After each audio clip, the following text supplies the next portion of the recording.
जैसे दिन के बाद रात होना निश्चित है, ठीक उसी प्रकार यह भी निश्चित है कि जिसने भी इस मृत्यु लोक में जन्म लिया है उसे एक न एक दिन मरना आवश्यक है।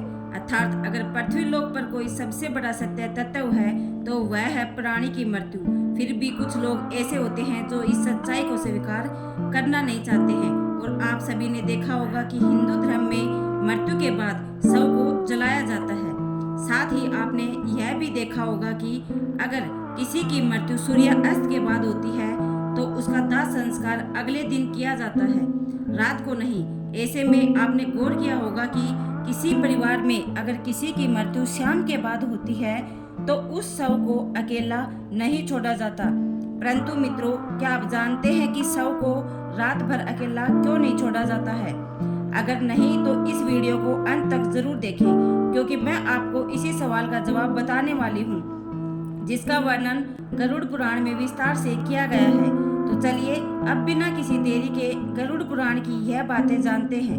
दोस्तों, हमारे धर्म में मृत्यु के बाद शव को अकेला क्यों नहीं छोड़ा जाता, यह बताने से पहले हम आपको यह बताते हैं कि कब कब अथवा किन परिस्थितियों में शव का अंतिम संस्कार नहीं किया जाता या फिर कुछ समय के लिए टाल दिया जाता है। दोस्तों, आपको सबसे पहले बता दूं कि हिंदू धर्म में अगर किसी की मृत्यु सूर्यास्त के बाद होती है तो उस शव को रात भर के घर पे ही रखा जाता है और अगले दिन उसका दाह संस्कार किया जाता है।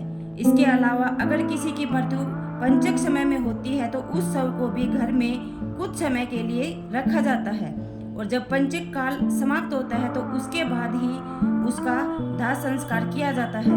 क्योंकि गरुड़ पुराण में बताया गया है कि अगर सूर्यास्त के बाद अथवा पंचक समय में किसी मृत शरीर का दाह संस्कार किया जाए तो उसे मोक्ष की प्राप्ति नहीं होती।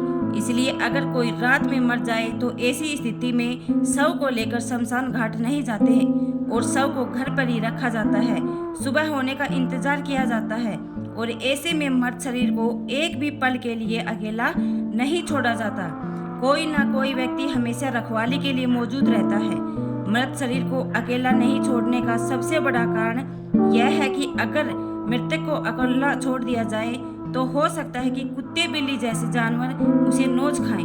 और गरुड़ पुराण की माने तो ऐसे में मृत आत्मा को भी यमलोक के मार्ग में ऐसे ही यातनाएं सहनी पड़ती हैं। साथ ही ऐसा ही माना जाता है कि अगर शव को अकेला छोड़ दिया जाए तो शव से गंध आने लगती है। ऐसे में यह जरूरी हो जाता है कि वहाँ कोई न कोई व्यक्ति बैठा रहे और धूप या अगरबत्ती शव के चारों तरफ जलाता रहे ताकि शव से आने वाली दुर्गंध चारों ओर न फैले।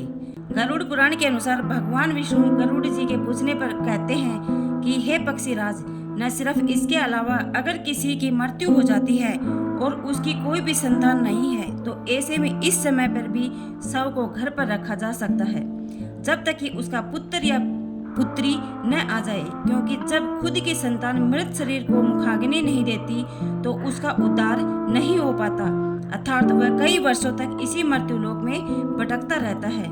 इसके बाद विष्णु जी बताते हैं कि सूर्यास्त के बाद अगर किसी मृत शरीर को जला दिया जाए अर्थात उसका अंतिम संस्कार कर दिया जाए तो वह मृत आत्मा असुर, दानव अथवा पिशाच योनि में जन्म लेती है, जहां उसे कई तरह के कष्ट सहने पड़ते हैं। और यही वजह है कि हिंदू धर्म में रात को अंतिम संस्कार करने से मना किया जाता है।